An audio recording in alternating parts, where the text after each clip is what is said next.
Ladies and gentlemen, welcome to Medgate Today Presents Healthy Talk Show, where we elevate your journey to optimal health through expert insights and empowering stories. Here, leaders speak and industry listens.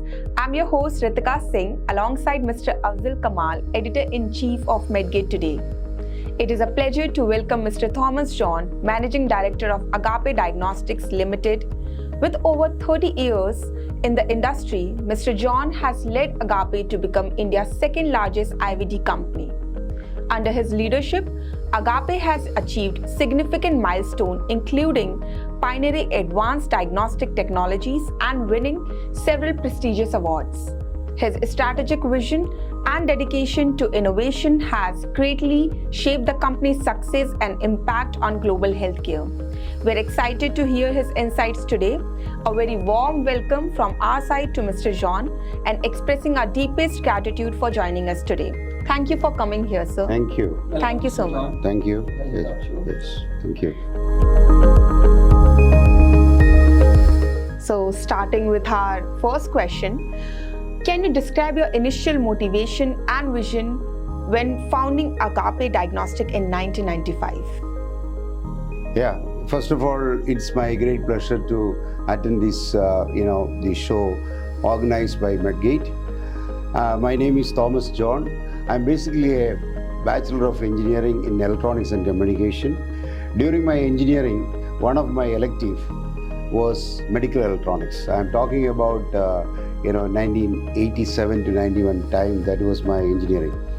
So after my engineering, I got an opportunity to come to Bombay, and I worked for some big companies. Later, I got an opportunity to work with a medical device company. There, I understood that there is a great potential for the lab diagnostics, especially this in vitro diagnostics field, and that too, there can be a good opportunity in the rural India, because I have personally seen that the lab technologies in the urban areas and rural areas, there is a vast difference. So that make us to start Agape Diagnostics Limited in 1995. Okay. So well said, Mr. John. So as you are also heading the ADMI association, so please elaborate your association with ADMI. So what you are doing there?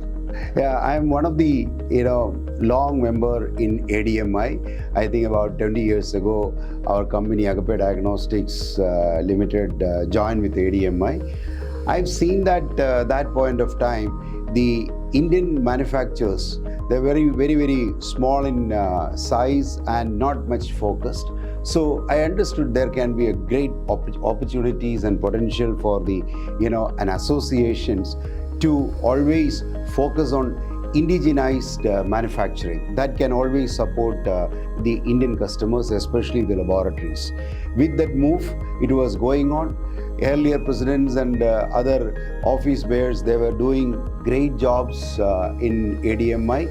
And 2 years ago, the seniors, office bearers approached us or approached me specifically, to take up this position. So I thought that, definitely I will be able to give a good contributions to ADMI, because earlier, mainly in India, only, they were all focused on the reagent manufacturing. Only, 2 or 3 companies, they are focusing on the equipment manufacturing, and fortunately, we are one of the company. So we thought that I'll be able to give little more contributions to that. With that initiative or with that focus, I have taken this responsibility of president of the ADMI. That I've taken this responsibility 2 years ago. I believe that we could able to do a lot of things, but still lot many things we have to do, and we are focusing on that. Okay, so my next question to you would be, how do you approach the process of technological innovation at Agape? And adding to that, what strategies do you employ to foster the innovation? Okay, so Agape started, as I mentioned, 1995. First 10 years was, it was a period of, I would say that, stabilizing the company itself. But we have taken a very big initiative that we just cannot go like that, because India is such a big country where we need to focus of actual manufacturing. Actual manufacturing, what I mean that from raw material level we need to have the manufacturing. For that we need to get the technology, otherwise whatever our visions cannot be fulfilled. So for that, the first thing is that we need an infrastructure. Yes. We started from Bombay. Bombay was not ideal for us to have a great infrastructure. Then we have decided to move to a place where we can have a big infrastructure. So that time we were manufacturing the reagents, so we have selected Kerala. There are two reasons for selecting Kerala. One is that I am from that state, that is the priority. Then second is Kerala is the place where you can get always the high talented staff and highly qualified staff. And second, the major raw material for the reagent is water. Yes. And Kerala is a place where 6 months we have rains and we get the purest water in Kerala. I just wanted to give an example. In Bombay, the normal water is, the TDS is more than 200 or 300, where Kerala, the same water is less than 50. So that is the biggest advantage of Kerala. So that way we have selected, and we made a big infrastructure in Kerala. So then the second thing was that we need to set up an R&D. We have set up an R&D. We have selected some of the very big seniors like Dr. D.M. Vasudevan. He was the dean in Amrita Medical College, and he has joined as the head of our R&D. We decided to spend a good amount of money in research. So that was our initial focus. Now when I talk about innovations, we understood that we have to bring something new to the India.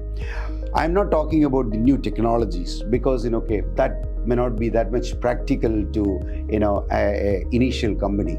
So what we thought that there are technologies which are available in the world, and these technologies, maybe it's all positions by keeping very big segments like A-class laboratories or highly developed countries. But India is a country where there are a lot of A-class, B-class, C-class and D-class laboratories where the same technology can be miniature, so that it can be suitable to even smaller and medium type of laboratories. Our focus was that. So we have brought the technology to a smaller type of instruments, and that became a very big initiative from our side. Then the third thing is that we have identified some of the new areas where we wanted to focus. Okay. So that one is that immunochemistry.